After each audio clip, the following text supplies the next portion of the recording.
No Nation. Welcome into another episode of the Renegade Rundown. As always, my beautiful and lovely co-host, Jen Santee, aka Jen Knoll 2013. You can find her on X at Jen Santee 1890 is with me. I'm right here. I've seen some people in the chat already. We've seen some Pensacola, Florida in the house. So we appreciate you Right. all for joining us as they've just concluded the fourth spring practice. What's today? March 26th. We come to you live on a Tuesday.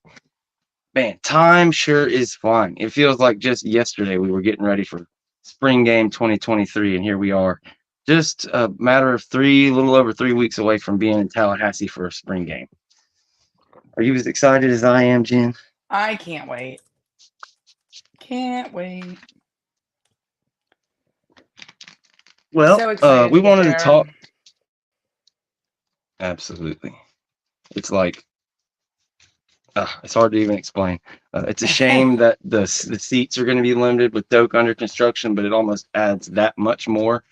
I feel like hmm people are fighting over the tickets a little bit. They actually like there's a price to the tickets for like the first time ever. Generally, it was just been $10 for general admission, or they would give them away. But some real excitement around the program. There's a whole lot of new faces around.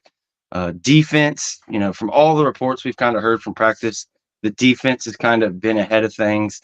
The defense just flying around. There's a different level of athletes out there.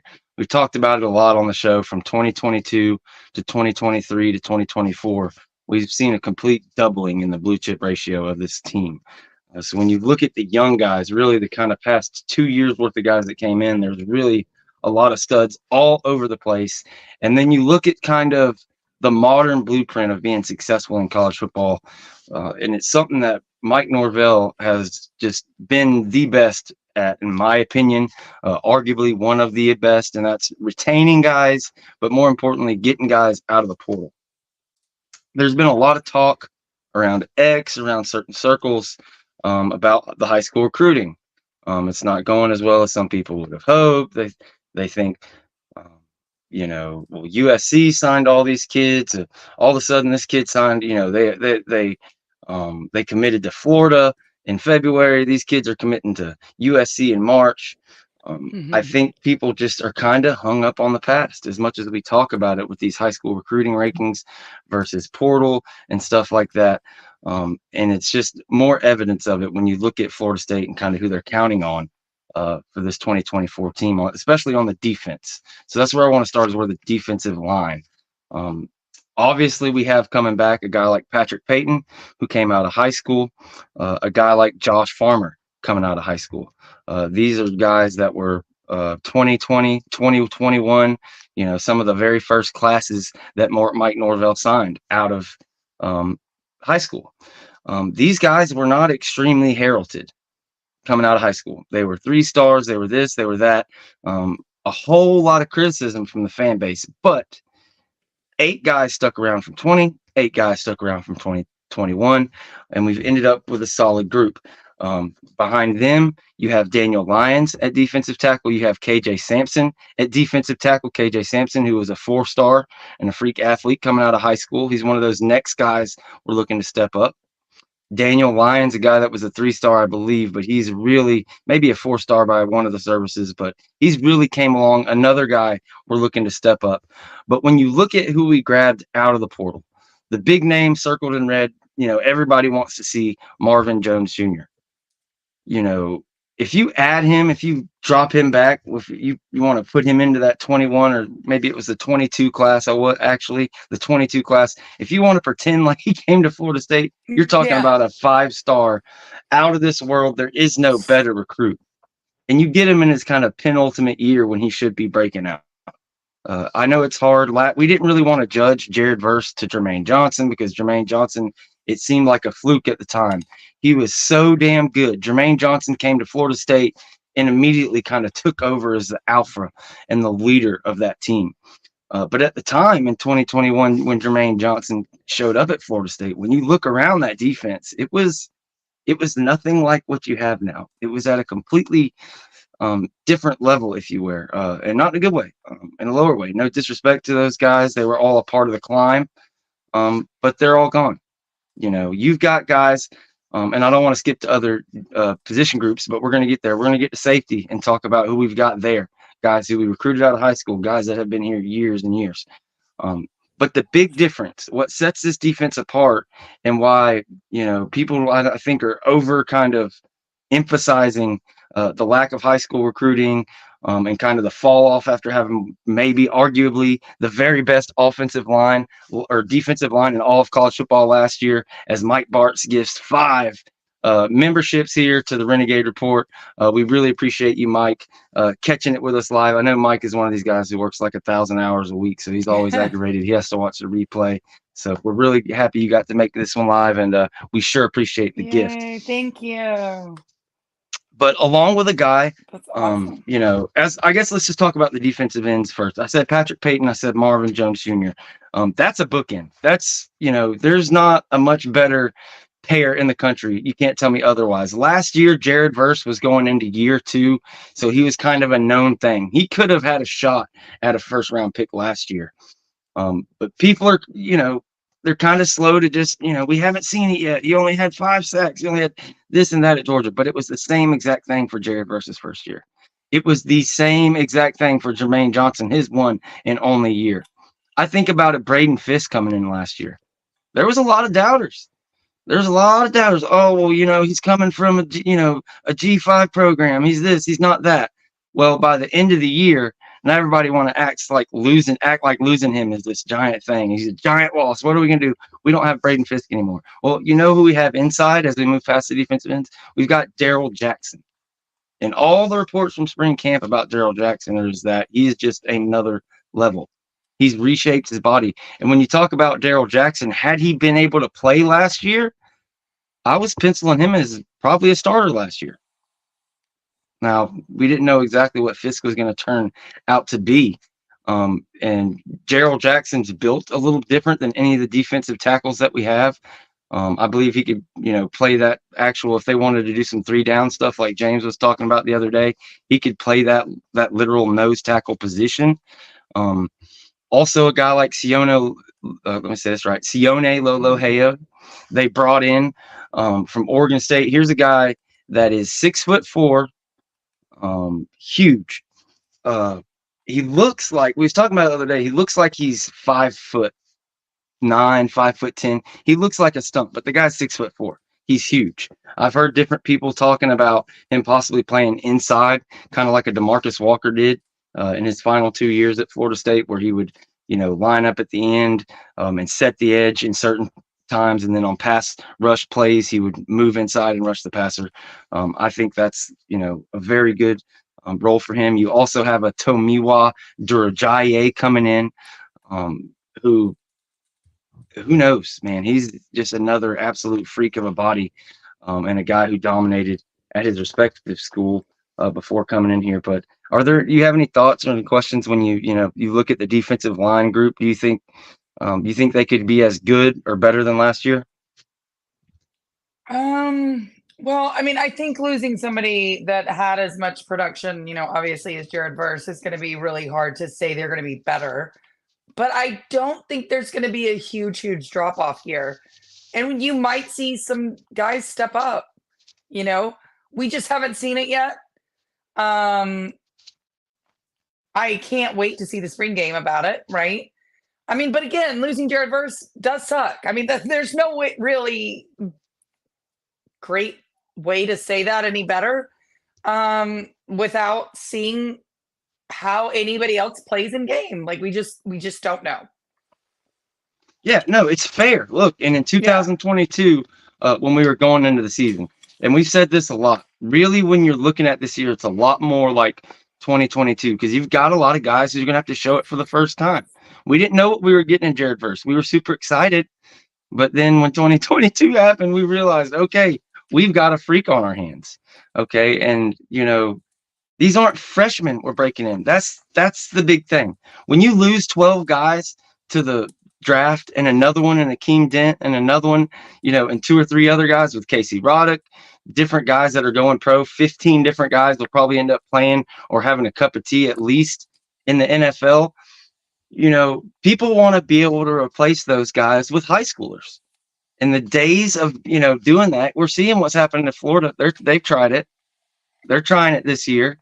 They're in pretty rough shape. I'd much rather have a guy out of the portal. And as much as I want to say, yeah, it's hard to predict replacing a Jared Verse, I just think back in time. Okay, who'd they get in those first portal classes? Fabian Lovett. Yeah, he turned out being pretty good. Okay, Fabian Lovett. Who else did they get? After that, it was Jermaine Johnson. Yeah, he was pretty damn good. And after that, it was Jared Verse. Okay, and he was pretty damn good. And it was Braden Fisk, and he was pretty damn good. So what's telling me that Daryl Jackson, who we have not seen outside of one Georgia game, who's telling me that Daryl Jackson isn't going to be a beast? Okay. Who's telling me that Siono Loheo isn't going to be a beast? Who's telling me that Marvin Jones Jr. isn't going to be at least 3/4 as good as Jared Verse or Jermaine Johnson? Maybe he isn't a first-round pick after his first year. Maybe he just works his way up to a third-round pick. And I'm not shitting on your opinion. I'm just telling why they can have hope and why to pay attention. Pay attention to the spring. And also, we already covered the offense, but this defensive line has far and away the best offensive line to work against. And iron sharpens iron. When Jermaine Johnson got here, the practice clips looked crazy. Everybody, it was so obvious. He was such a different level of athlete than everybody around him. He just completely dominated. He completely took over. There was no questioning it. But the level of athlete has risen to such a level that it's just not the same thing. MJJ isn't going to come in and just completely take over everything. We saw last year with Braden Fisk, even in 2023. Oh, yeah. When he came in, he was a beast. He had a motor. You saw it. But you don't know till you get out there. And by the end of the year, you saw, oh shit, no, this is a legitimate first round talent. Who will see if he pops into the first round? I'm gonna go ahead and predict that he goes 31st. I just think nobody's going to be able to resist. Not all 31 teams. Somebody's going to give a shot on a guy like him with his speed, his motor, his size, all those things. But I don't think, Odell Haggins, Mike Norvell, Adam Fuller, they brought in Daryl Jackson last year, and a guy who was an absolute stud. I believe it was Maryland for his freshman year before he transfers to Miami. And we all saw it. I thought, and I said he was the best defensive tackle on Miami's team going into 2023. That was argued up and down on the timeline, things of that nature. But nonetheless, he transfers over. Well, we've seen how Miami's year went. We saw how Leonard Taylor and those different Miami defensive tackles looked in the draft and whatnot. We're going to see how Daryl Jackson plays this year, but I have a really good feeling it's going to be elite. And we haven't talked a lot about Joshua Farmer, but you talk about another guy who there was rumors, this and that. His brothers came out on Twitter, immediately denied the rumors that he was possibly going to enter the portal.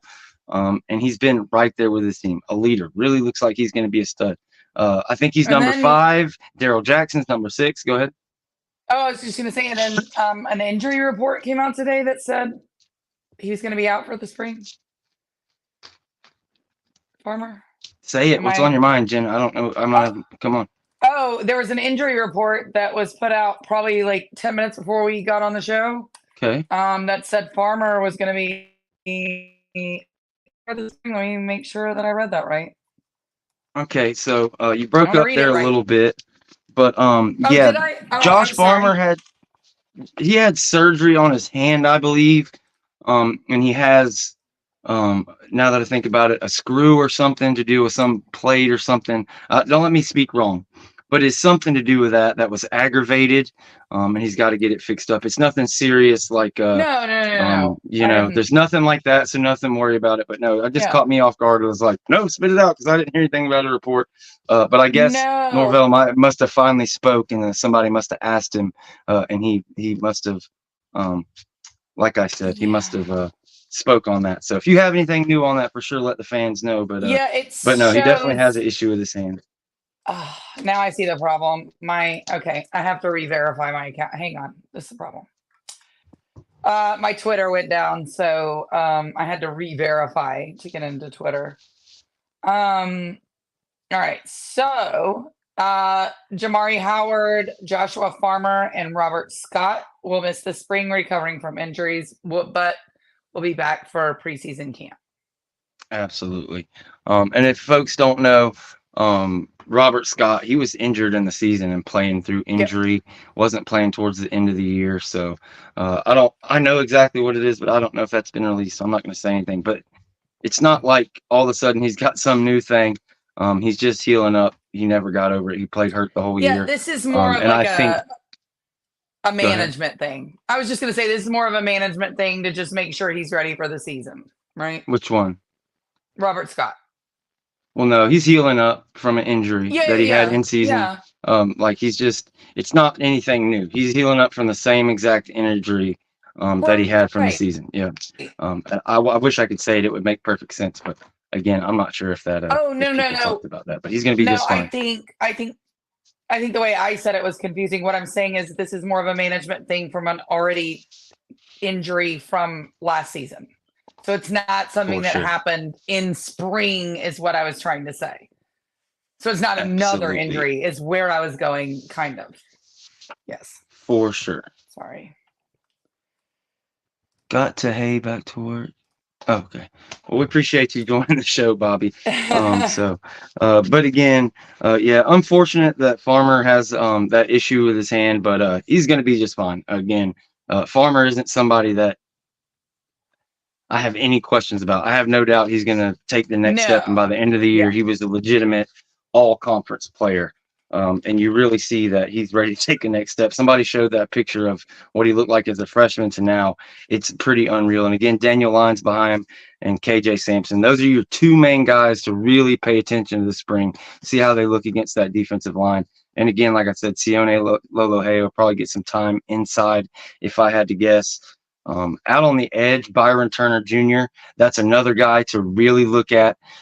He's really going to have a good year. I know people, their concerns about recruiting and things isn't even so much for this year, but for the future. But I would say buckle up and get ready for kind of the new norm in college football. And that, you want to get the absolute best guys you can get. If you can get the top guys at defensive end, the top guys at defensive tackle, offensive tackle like that, in high school recruiting, they're going to get them. They're going to get as many as they can. But you're not going to be replacing guys that you lose with true freshmen out of high school. You're not going to be depending on that specific crop of kids coming up. Those guys like a KJ Sampson is going to pop up 2 years down the road, 3 years down the road. Or you're going to get a guy, as a transfer who's a third, fourth year guy and ready to go. It's the same thing with the one and dones in college basketball. 18-year-old kids just aren't going to be able to compete with 21 and 22 and 23-year-olds. There was a time for a long time, Alabama, Georgia, Ohio State, these great high school recruiting programs, even Florida State for the first 5 years of Jimbo's tenure here, to where you could have the number one player in an entire class sit in the depth chart at the end till his senior year, and then have one great senior year, and then he'll go to the NFL. I watched that at linebacker for years at Alabama. Like, you weren't getting on the field as a linebacker at Alabama. You had to damn near be a redshirt senior unless you were Reuben Foster or one of these guys. Okay, well, those guys are transferring. They're just not sitting still anymore. So you end up in positions where you've got to stick a true freshman there. You've got to stick a true sophomore there, whatever the case may be. Somebody who is, albeit talented, he might be the most talented, guy in the world. But if he has to line up against a 23-year-old Braden Fisk, who's, working on a second mortgage and all this shit, they're in trouble. They're just in trouble. It's a different thing between a kid and a grown man.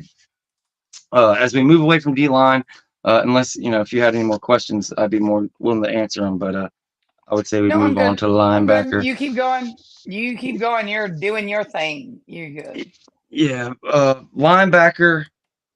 This one isn't quite the confidence. I don't have quite the oomph on it, but that's because I honestly think they're going to get one more guy.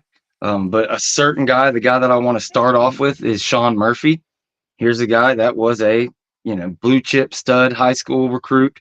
Went to Miami what am I talking about? Went to Alabama for a couple years. People can say what they want. Everything I read, about him that was published before he entered the transfer portal said that he was going to be a vital part of that room, and they were hoping he was going to step up and could possibly start this year, and this and that, all these things about how great he was. And then, of course, as soon as he's a backup and these things like that. The jump that guys make from their second to third year in college football, and it's what I keep hammering home, is a pretty big jump. Okay. And Nick Saban wasn't running some Willie Taggart program over there. You get a guy like Sean Murphy over here that was getting snaps over there and moving his way up. I have every hope and belief that he can, be one of the best linebackers we had. I think of a guy like Tatum Bethune, who a couple years ago, 2022, I believe that the transfer portal class we brought in, and people who were upset, they're like, oh yeah, well, I mean, he has all this talent, or he has all this experience, he's done this and that, but he's nothing special. Is he going to come in and start? People said, well, he blew people away. He got in here, Randy Shannon got him lined up, teamed up with Kalen DeLoach, and they terrorized the ACC for a couple of years.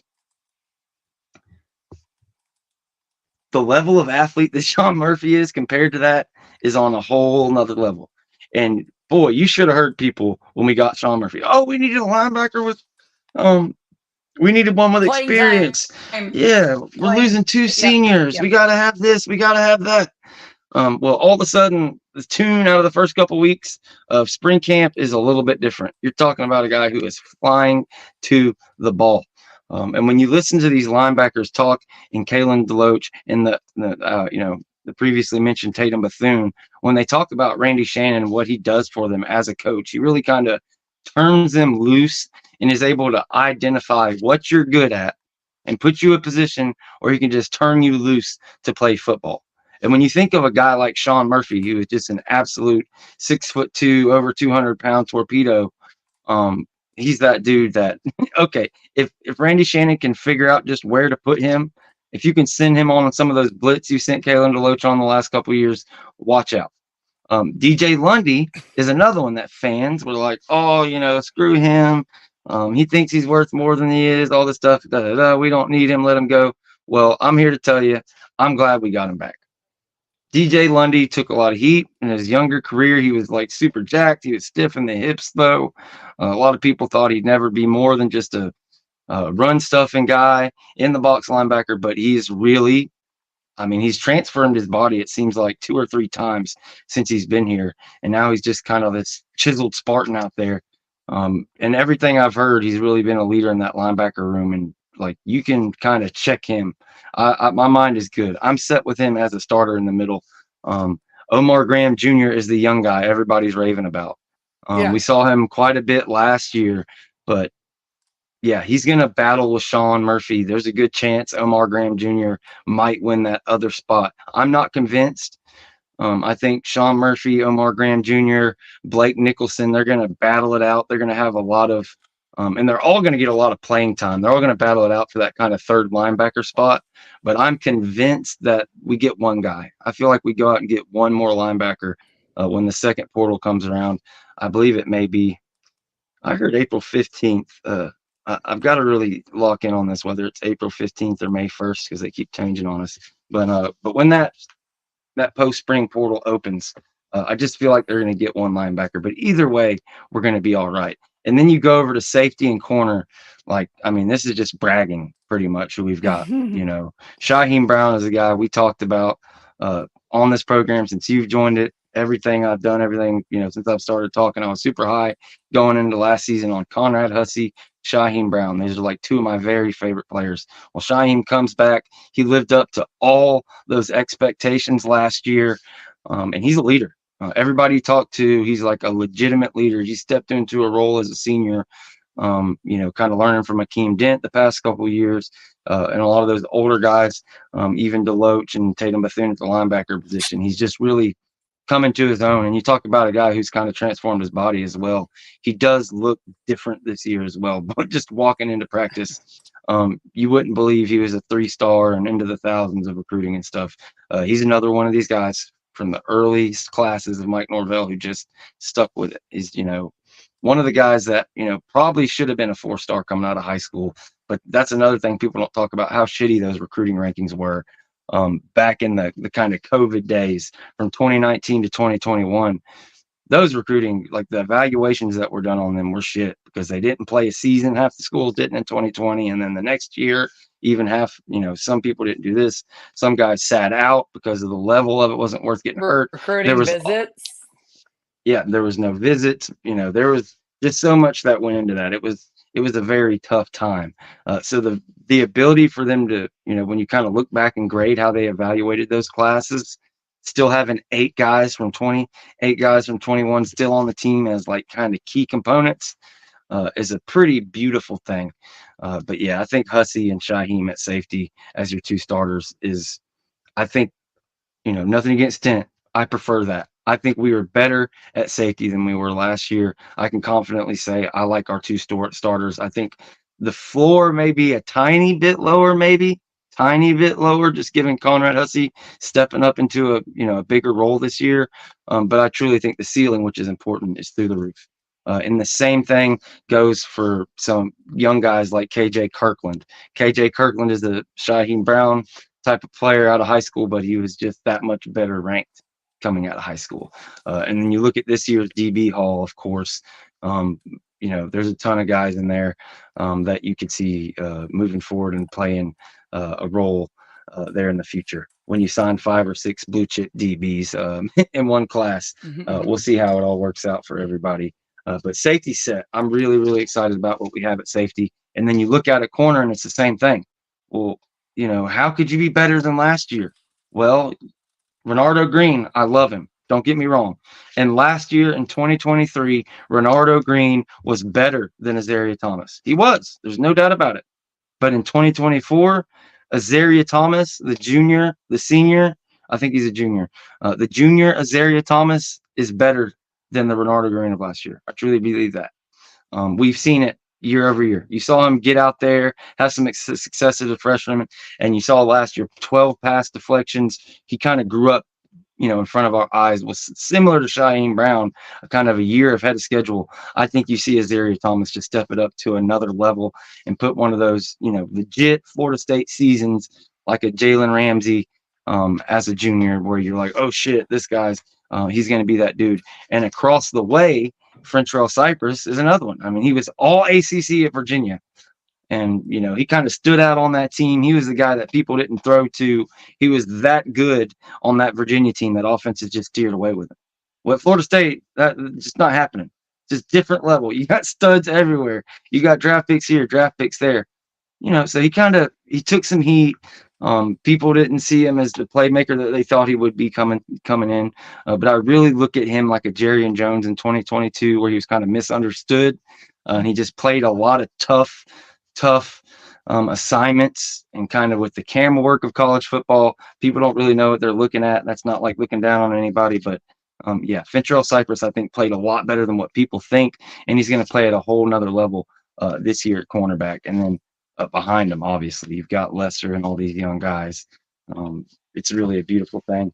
I think people give Cypress a hard time because, at Virginia, no offense, all offense, whatever, however you want to take this.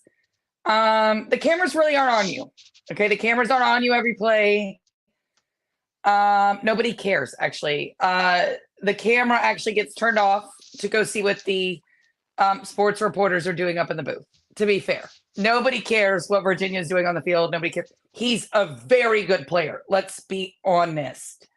But at Florida State, every play you make is recorded, watched. All of our fans, we're all over it. We're all like, you step this way.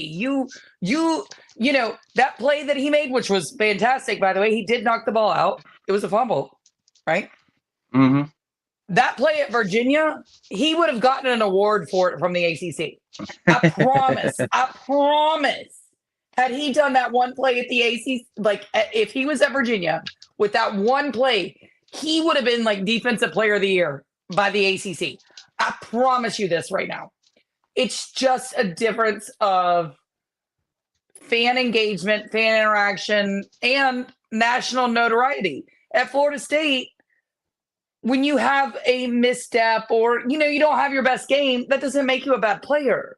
But at Florida State, you don't have your best game, and it's run all over the ticker tapes everywhere. Virginia, nobody gives a shit. They're used to it, by the way. Facts. I mean, I'm really not trying to be mean. I'm just saying he is a good player, but I get why, one, Florida State took him because he's a very good player, but two, he was being criticized because his every move was being documented. It didn't matter what that poor kid did.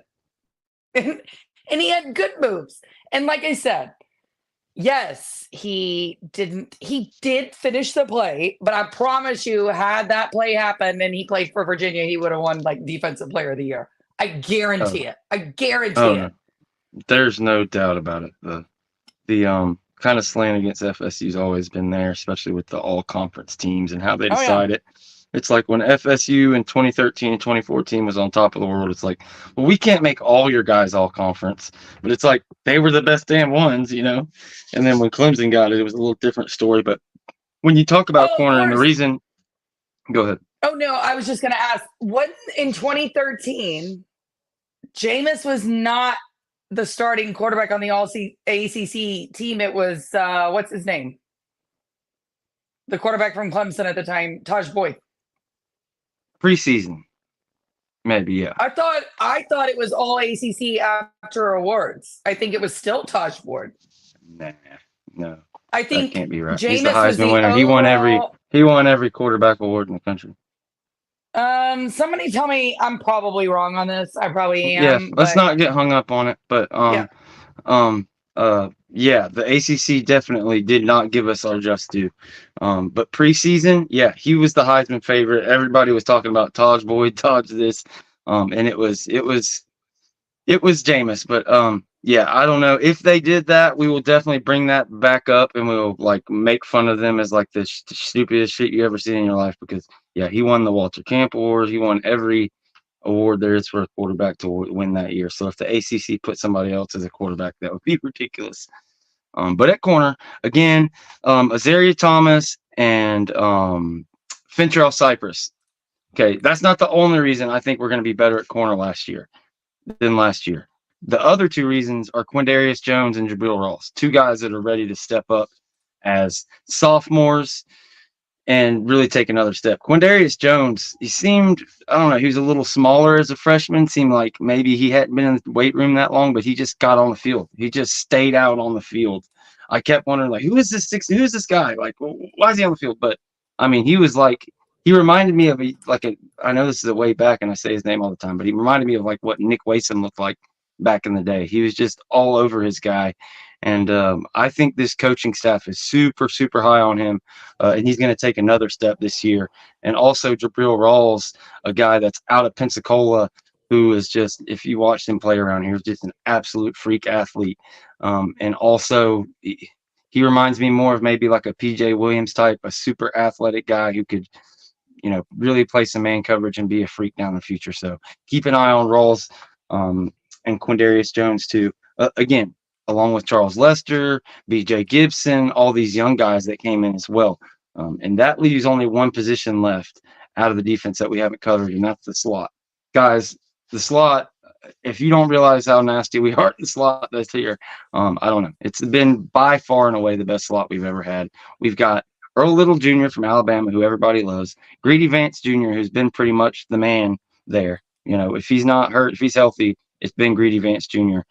You've got the young guy I always forget my guy's name.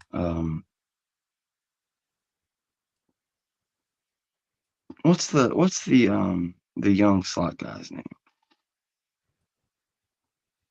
It's not listed on here, but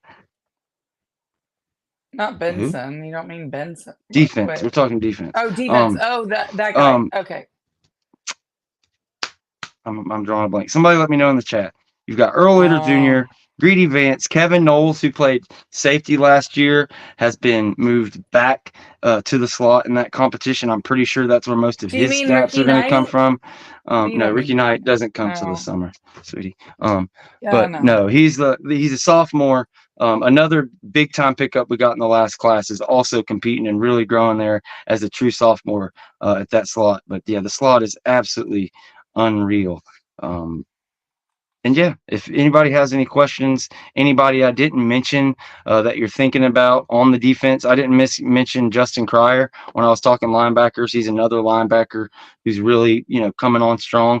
Ashlyn Barker is another safety who's really coming on strong. This team is really, really set to possibly have a better year. I think overall they're more talented. I think the front line, I don't think game one you're going to see a better defense than you had last year. I think the defense you came out with LSU is going to be probably at a higher level than what you see at game one this year. But the overall ceiling and where they could be towards the end of the year, you could see damn near the same type of defense by the end of the year. And I can't be more excited. And I also want to stress to people that it's not over with. Like, they can still get people in here. Like, I'm not sure how many guys. I know you've seen Miami put out that they want 6 or 7 portal guys, and Florida wants these guys, and all these people who say portal's for shit. They all want portal guys now. They're on a big need. But I definitely believe that we go out and get a couple guys like a linebacker. Some folks say maybe another top flight defensive tackle, somebody that could be in that rotation ahead of Lyons and Sampson. But we'll definitely see. It's hard to say you're going to have a better defense than you had last year with a top 3 secondary, with one of the best defensive lines at the end of the year. But it's possible. It's just you've got every year he's got the talent level climbing a little bit and a little bit and a little bit. The only difference is the experience. You're back towards you've got a year like we had in 2022, except for double the talent. Yep. The difference is you've got an easier schedule. So here's the prediction I'll make right now. Statistically, you will have the most dominant defense that Mike Norvell has ever had at Florida State this year. So that's what I'm hinging my bets on, is between the schedule, the depth, and kind of who we've got to play, and being one of the only. I think you can count on one hand the amount of schools that brought back their entire staff. I think that continuity and the battles in and everybody retainment on the staff coming through is going to be enough, and it's going to be hell on wheels this defense moving forward. But we just wanted to go through all that with you guys, because it has been a while, and give an update of just kind of who's standing out and what's going on with spring practice. We're going to go and throw up the numbers super early today. If you have any questions, and I'm going to kind of turn it over to Jen, because I know there's all kinds of shit going on. We've been talking about these trials and everything else. I'm sure she's got something on her mind. As I throw the number up here for you guys to call and ask any questions you have. What's Jen thinking about right now? What am I thinking? Okay. Well, I guess I was kind of hoping for a ruling today. We didn't get it. I don't know. If you looked at this judge's calendar, he usually does it early in the week. I would think Tuesday would be a middle ground for him, but maybe we'll have something tomorrow. But I think there was another paperwork filed over the weekend. If I'm not mistaken, Clemson responded to the ACC. I believe the ACC responded to Clemson, right? Oh, is that what you meant? The ACC. Okay, yeah. I don't know. I think the ACC's response to Clemson didn't sound as clownish as when they responded to Florida State. So I don't know. Maybe they've gotten a different paralegal that writes up their briefs. What did you think of ACC's filing? What are they trying to say as far as to counter Clemson's claims? What they're saying is, no, you signed the grant of rights. You know exactly that you don't get to take them with you unless we let you out of them, and you signed it. There was some paperwork they provided, I believe, some sort of exhibits that they included. But, Clemson's theory was always pretty novel, I think. I'm not going to be surprised if when North Carolina joins in that they have another novel concept. I think you've got 3 teams using 3 different ways, hoping everything gets joined together. and everything gets bound together. Does that make sense? Yeah, for sure. I'm kind of starting to think that now, because what I've heard from North Carolina's lawsuit is that they're wanted, they could make more money, they should be able to make more money.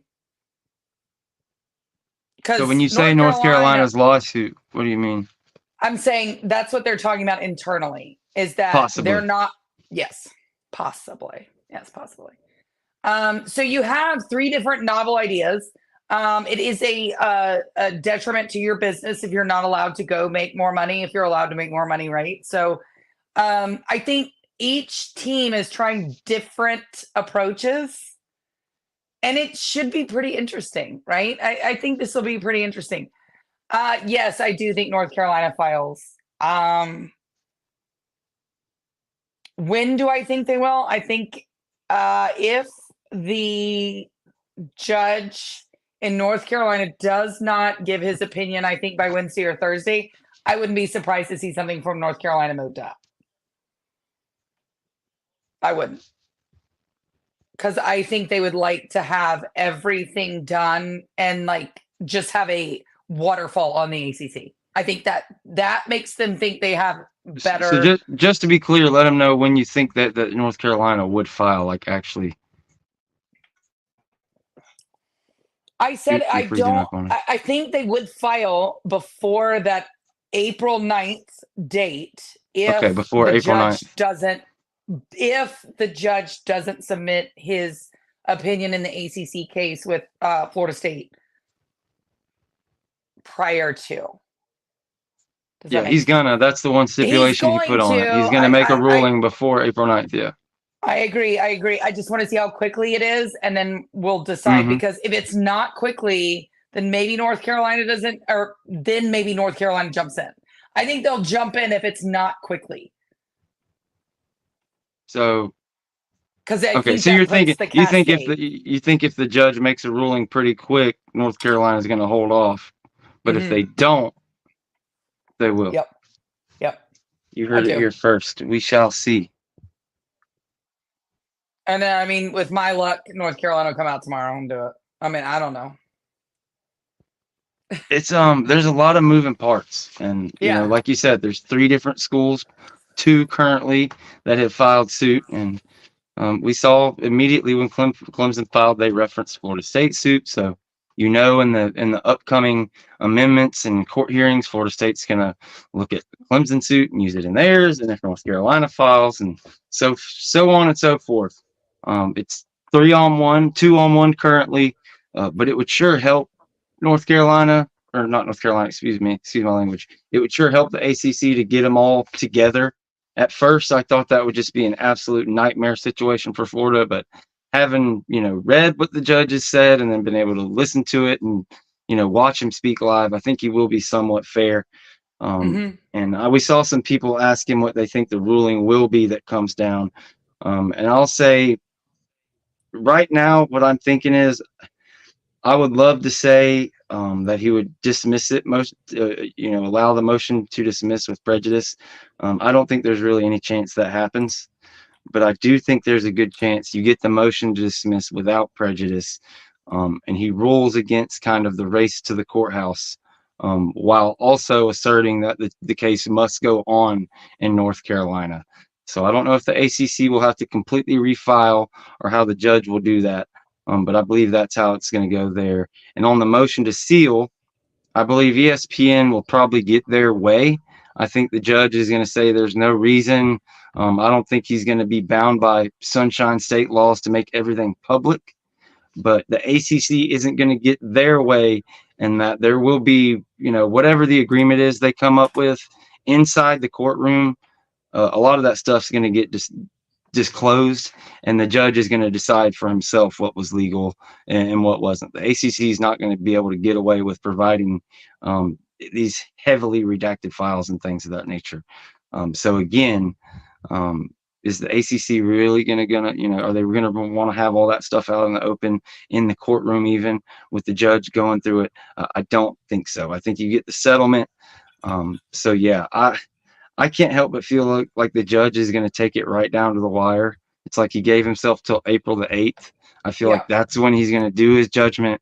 And April 8th, it's not going to give either side any time to kind of change their strategy in Florida or anything like that. I feel like he's going to drop the ruling on April 8th and then sit back and see what happens. So look forward to that April 9th date, and just try not to work yourself up in a cold sweat waiting on the No. judgment. But do you have a guess on what like exactly the judgment will be? No, I think, God, I think what he's going to want to do is combine the Clemson and the Florida State cases, since he's been assigned both of them. And then I think he's going to hold out to the 8th, like you said. And I think then North Carolina will file and they'll all be added together. If But you the ask me ruling, right now. how do you think he's going to rule on the two motions, Jim? Well, he's not going to dismiss and he's not going to stay because he's going to take on the other 3, right? So I think ESPN's motion is going to be, they're going to win it because they're ESPN. And I think that, that they'll combine the Clemson, North Carolina, and Florida State game, or Florida State game cases. That's how I think this will go if they leave it out till the 8th. So basically a stay, because you're gonna have to, because they haven't even met with Clemson. So you think he's gonna order a stay? Yes, because I think, he's going to order a stay on it because they have not met with Clemson, and I think he's been assigned the Clemson case. I think they'll combine them. I could definitely see that for sure. We'll see. Absolutely. I'm probably going to be wrong on that one. Well, who knows? I mean, it's in the judge. It's in the hand. I mean, it could go. There's no real right or wrong because it could literally go a million ways. There's no like, black and white. To be honest, there's a million different ways it could go. If you're a strict constructionist as a judge, then you look at this and you look at how the ACC filed their lawsuit and you dismiss it right away because they did it improperly. Absolutely. Are there loopholes to get around from doing that? Yeah, there are. So we'll just have to see how they decide. But if you are a strict constructionist, it should be dismissed 150%. There's no question. Yeah, I can't agree more. We've got our first caller on the line. You are live on the Renegade Rundown. Yes. What is up, people? Tiny Hat CEO. We are back in here. How y'all doing today? Hey. What up, George? What's going on? I wanted to give a shout out to Jen, looking like my favorite librarian in the 8th grade. I do want to thank you for not sending me to the principal's office for watching E-Bombs World on the computers in the library, and for downloading music on Kaza back in the day, so that I ain't get in no trouble for trying to burn CDs. So I do want to thank you for that. I just hope that this judge, does the right thing. Just go ahead and get us up out of here so that we can go on about our business, man. He really don't want FSU Twitter to come down on him. He already see how we got Kirk Herbstreit out here crying. He out here crying. He got tears. He putting up dog photos. He think he a National Geographic host at this point now. So I really don't want to see us come down on no 80-year-old man. He just need to go ahead and get us up out the paint.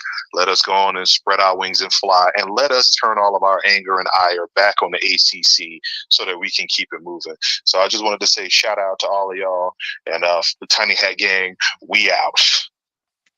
Appreciate you, brother. As always, you. Tiny Cat comes through and lays it down for us. Yeah, man, I'm so ready to go to the Big Ten. I'm so ready to get out of this bullshit and stop talking about it. It's such crap. I just have to sit here. And then there are actually people who are like, they're going to be stuck in the ACC. No, they're not. Florida State's getting out of the ACC. It's just a matter of how much it's going to cost to get out of the ACC. Stop acting like they're stuck. I'm so tired of hearing other fans, like the Wake fans, the Syracuse fans that come jumping on in. And they're like, well, they're going to be stuck because the grant rights are rock solid. No, they're not. You can buy your way out of anything. It's a matter of how much it's going to cost them to get by. How are people this dumb in this day and age? I don't understand, but cool. If you really, I guess if you support like a Wake Forest or a Syracuse, maybe that's just how you think. I don't know. You're not winning at Monopoly. You're not winning like the big things, right? So cool. You enjoy mediocrity. I get it. That's fine. Yeah, they get so mad. I see there's a guy that posts all our shows onto the ACC Reddit. And I peruse the comments on there really? every once in a while, and it's like, it's the funniest thing ever because it's just There's a the guy most. that posts all our shows on the ACC Reddit. Are you serious? Yeah, Jim, Really? yeah. Oh, I We didn't talk know about it all that. the time. I don't get It's on Reddit. confusing me I today. don't get on Reddit. You Don't tell forgot me all this. those conversations we had. You forgot them. Yeah, but like, I guess I didn't know he was still doing it. I didn't know he was still doing it. Yeah. But It's- anyways, the comments are like just so hateful and just, they're so y'all are so angry. stupid and this and that. And when you look underneath them every single time, Georgia Tech Yellow Jackets, Syracuse Orange, Boston College, it's like I understand you're mad and all that, your cash cow's Yeah, going, but look around the country. absolutely. There's literally only two teams left that are any kind of title contenders. It's Florida State and Clemson, and that's it. Texas and Oklahoma just went to the SEC. It's over with. Oregon, Washington, Big 12. There's no one left. It's like they're grasping and holding on to us. It's like all they've got is a strand of a rope left, and it's cutting through their hands. They're just trying to hold on for a little bit longer. It's as if they think if they hold on to us till February 2025, ESPN's going to be like, oh, okay, here's a new deal for $3 billion. It's like, Yeah. it's not going to happen. You know what? That's a good point. I hadn't even thought about that. Like, are they dragging this out to keep ESPN involved? ESPN has to know what's going on. Of course they know. And they know they're moving Clemson to the SEC because, well, I don't know anymore. Well, maybe, I don't know. I'm just saying, you hear all the things, right? Like Florida State's going to go to the Big Ten, and ESPN does not want to renew this contract without Florida State. I'm not even saying Clemson has to leave. They're not renewing it without Florida State. I'm sorry. I'm sorry. Y'all can continue down this road all you want to. Nobody, okay, ACC Reddit, go ahead and post it, dude. Post it, clip it, watch what I'm going to say to you. I can speak in Japanese if you need me to. Nobody gives a fuck about Boston College, NC State, really North Carolina because nobody watches them. Wake Forest. I mean, I can't even remember all the names of all these losers in this conference. I'm so sorry. Like, what are y'all so upset about? What did you think was going to happen? Why didn't you ask your leadership to invest more in football to make yourselves more appealing? Why didn't you do your part? Then you wouldn't be going broke right now. I cannot help you anymore. Nobody else can help you anymore. SMU ain't going to help you. Cal is broke as fuck. They're in the red. You're bringing them in. Y'all all voted for it, and they're in the red. Yep. Good luck. Makes you wonder about Vanderbilt and Rutgers and a lot of these teams now that the SEC and Big Ten has made the decision of like, we're going to put ourselves in a different class. We're going to be the new level, a new level of college football. It's going to be the new Division I is just the Big Ten and the SEC. How are you going to justify keeping Vanderbilt? How are you going to justify keeping Rutgers and all these schools and leaving out obviously an FSU and Clemson? We don't think they're going to be left out. But if you're Louisville and you're looking up at fucking Vanderbilt, you're like, well, these guys only spend 25 cents a year on football, just like a Wake Forest. So how come Vanderbilt gets suck off the hind tit of the SEC? How come Rutgers gets to suck off the hind tit of Big Ten? They're not real championship contenders. So when all this stuff goes through, I hope there's some sort of relegation and means for teams to move up and down. Because just like it's fair for the SEC to add Texas and Oklahoma, and it's fair for the Big Ten to add Oregon and Washington and all these teams, it's just as fair they can drop teams out. Like if you're going to be Vanderbilt and you're getting $100 million in college football money every year, you better be in, badass football only facility. You better be spending more on recruiting, building a bigger stadium, all those things. But if there's just not a need for it, why have them in the SEC? I'm trying to think of another shitty Big Ten team besides Rutgers. I apologize, guys. Purdue, whatever the case may be. These teams who are, just nowhere near the level of what you have to be to like earn a playoff seat. Like, why should Vanderbilt have access to 3 automatic seeds? Why should Minnesota have access to 3 automatic seeds, but Louisville and North Carolina and NC State, Miami have to scrap for 1? Like, it's just, you know what I mean? It's just not right. So that will be a very interesting thing to see as it moves forward. But there's no mistake that Florida State and Clemson, at the end of the day, like Jen said, it doesn't matter. Worst case scenario, lose the case, you spend a shit ton of money, but you're still out. That's it. You're out. They're not going to be left out. Yeah, they're leaving no matter what. Clemson and Florida State are leaving no matter what. North Carolina is in a whole nother scenario. We'll have to see about that. I think it's obvious. Well, at least that Florida State is definitely leaving. I think Clemson's gone too. But it's so weird to me. Like, why in the world don't these conferences force, if you're giving them all this money, right, for college football playoffs that none of these assholes have ever sniffed, wouldn't you then say, okay, well, in order to get this money, you need to start investing in football because that's what this money is about?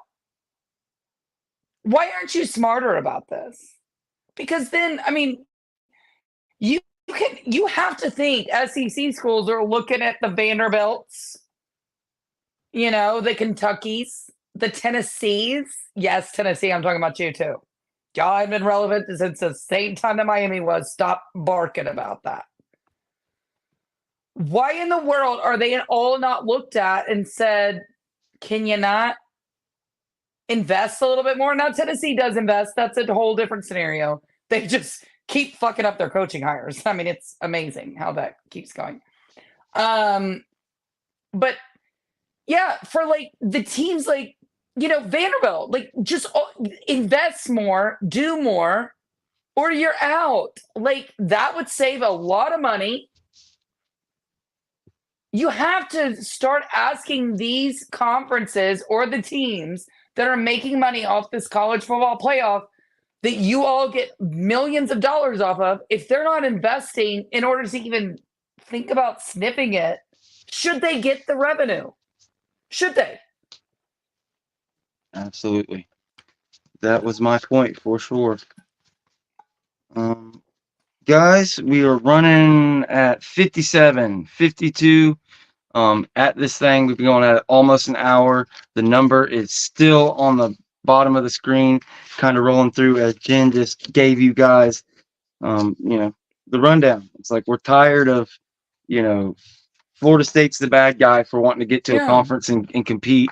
Meanwhile, it's like, Wake Forest and Syracuse on one end, holding the tiger by the tail, and you've got to support us. You got to do this.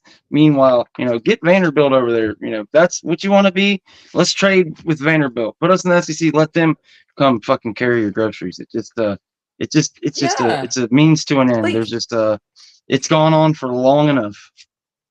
Why don't the ones that don't want to compete in football just go join the losers like Boston College, Wake, Miami, Virginia? Y'all go join each other. Y'all go all join each other. Just all the things. Y'all go do that. Y'all go be mediocre together and let the people who actually invest make the money. Fine. Absolutely. I'd be fine with that. I definitely think that's where it should go. Bring relegation and make it happen. Because you can't have both. You can't say, oh, well, we're a whole nother standard and only hold, half the teams to that standard.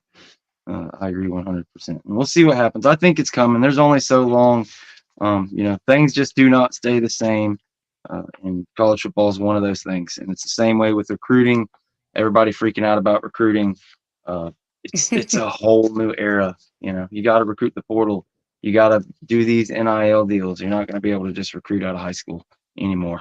But when it comes to high school recruiting, there is some pretty cool stuff going on. 5-star offensive tackle visited Florida State for the first time the other day. Zaire Addison was here over the weekend. I believe Matt Lacerre of War Chant put in his crystal ball or whatever they've got over there.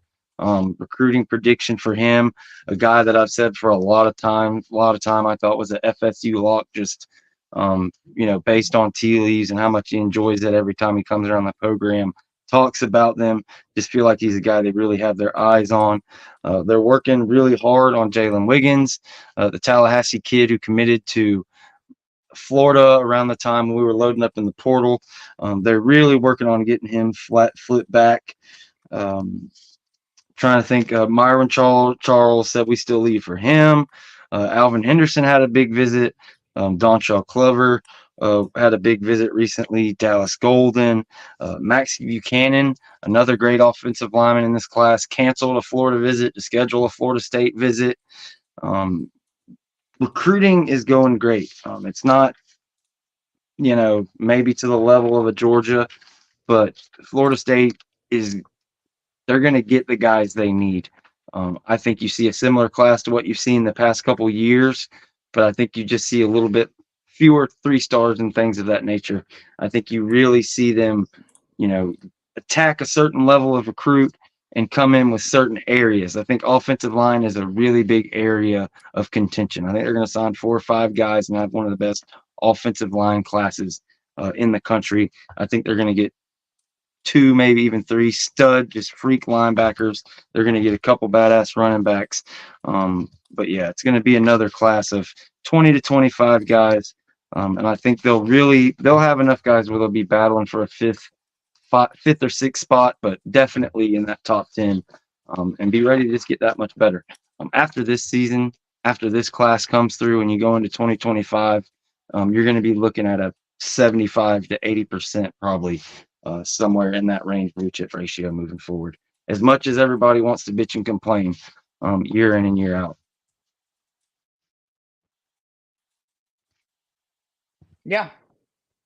Like I don't know. I mean, the recruiting stuff, yeah, it does. It's weird to see like a team like USC, start cleaning it up over the weekend. And I get it where people are coming from, but USC is cleaning it up in March. Yep. Think about it, guys. Kids aren't sticking with USC. No, I was going to say those kids, when USC gets out there with that same ass shit that they put on the field for the last couple of years, do we really think that they're going to stick? Because I don't. I don't understand this. I really don't. Like, wake me in July. If it's still the same in July, let's talk. But it's not.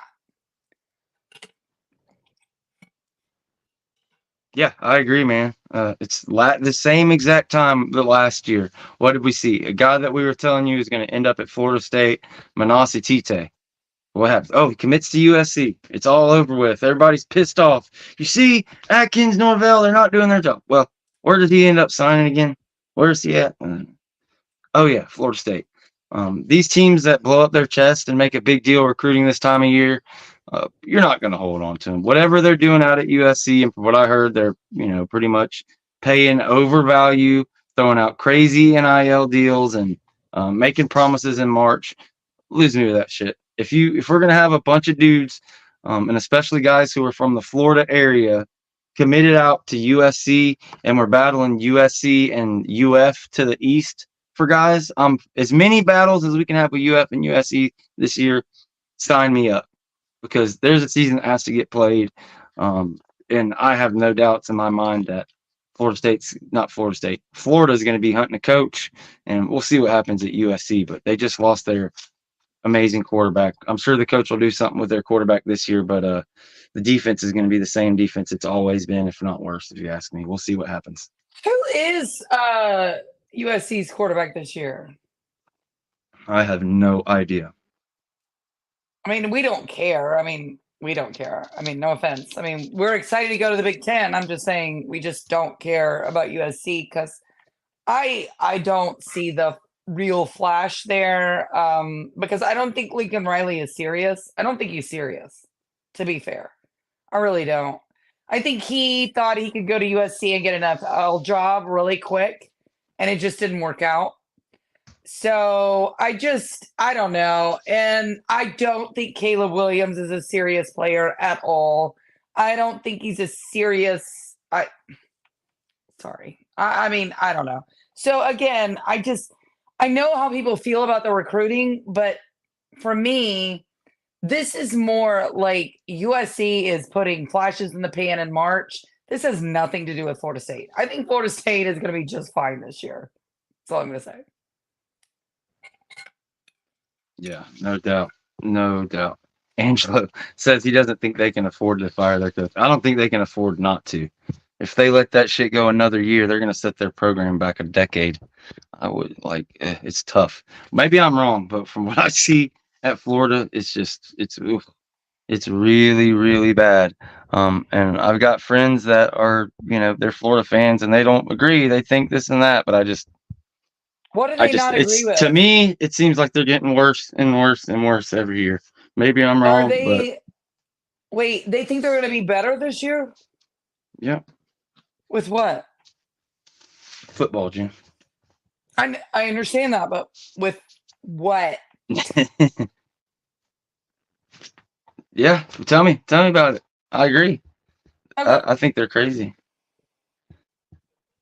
I was just if they had like some sort of context to that, or if it was just like, oh no, we're gonna be better because they're doing the Miami stuff of, it's off season, we're winning off season. Like, I don't know. I was just wondering if there was a reason. Yeah, no, I have no idea. I don't agree with it. I everything from what I've seen, like I was just saying, they get worse. It just literally seems like they've got worse every year. He came in, they have a top 5 quarterback. They had this offensive line that was ready to compete, and then he goes to the NFL and both the tackles transfer. And then the next year they do this, they find this guard, Richie Leonard, who's really a good piece for their line, and they have this and they have that, and transfers, and their best DM transfers.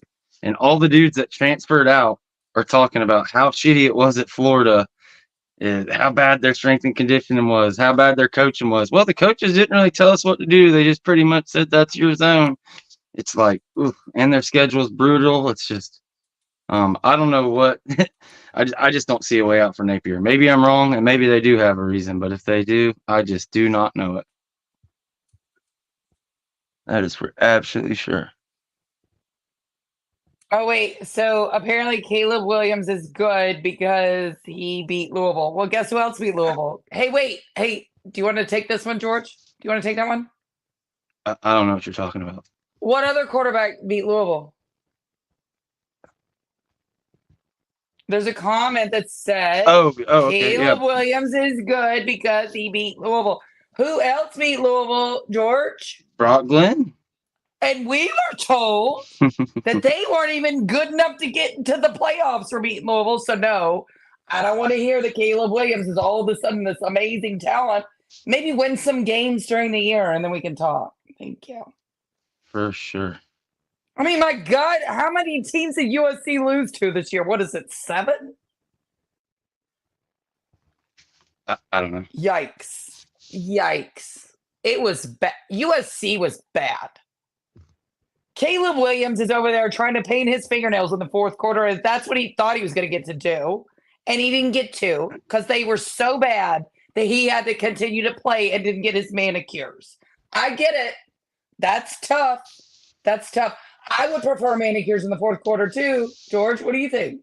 Manicures are fun. Yeah, that's kind of seems like they just care about the flashy stuff out there. That's definitely the stereotype, and they live up to it. You got to play defense, and all that flashy stuff from your quarterback. I've never been a big fan of it. So no, I agree. I really 100%. Don't. Yeah. And you know what? I didn't even clown on him for like crying to his mom in the stands. Like I didn't clown on him for that. I mean, I could, but I'm not going to. Right. But yeah, that's all I say about it. Yeah. I mean, I don't get it. I don't understand this protection for Caleb Williams. USC is awful. They were awful last year. I get it. He could be the most talented person in the world. But at some point, I mean, nobody in the Pac-12 plays defense. So the fact that your offense can't beat more teams is wild to me. Wild. Absolutely wild. For sure. Okay. I know. Alrighty, guys. Well, if you have any questions, the number is on the bottom of the screen. We're getting pretty close to go ahead and calling this thing a day.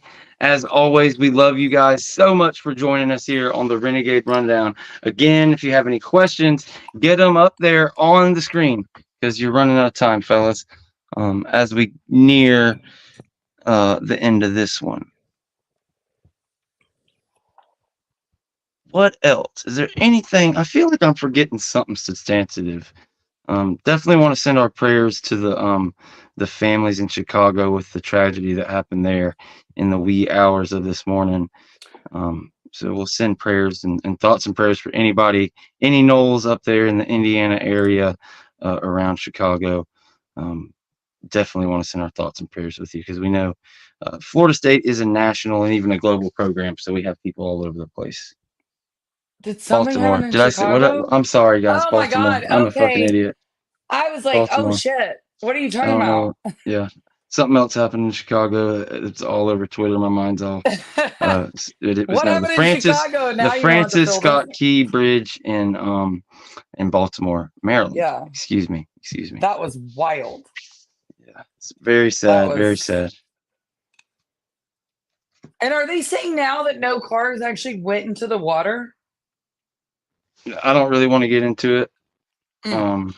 But just thoughts and prayers to everybody over there. We love you guys. We're going to go ahead and get out of here since you guys don't have any more questions. So sorry for misspeaking there. My mind is all over the place today. But again, thoughts and prayers to those people out there. Get ready for this spring game. We're going to see you guys soon. And we got something special, a major announcement coming Friday with some dates of some shows, one in particular coming up next week. And who knows, we may have a special guest this Friday. So stay tuned and we will see you guys soon. Bye, guys. Thank you. I guess we can leave you guys with, let's see here. We can leave you guys with some Trub Life, I guess. Hey, man. FSU versus everybody. Let go. First off, fuck Bama in the Roll Tide. Fuck Tuscaloosa in every city that's close by. Bitch ass hillbilly redneck fans. Auburn almost caught y'all slacking like dress pants. Michigan trash, they ain't got a damn chance. Only Wolverine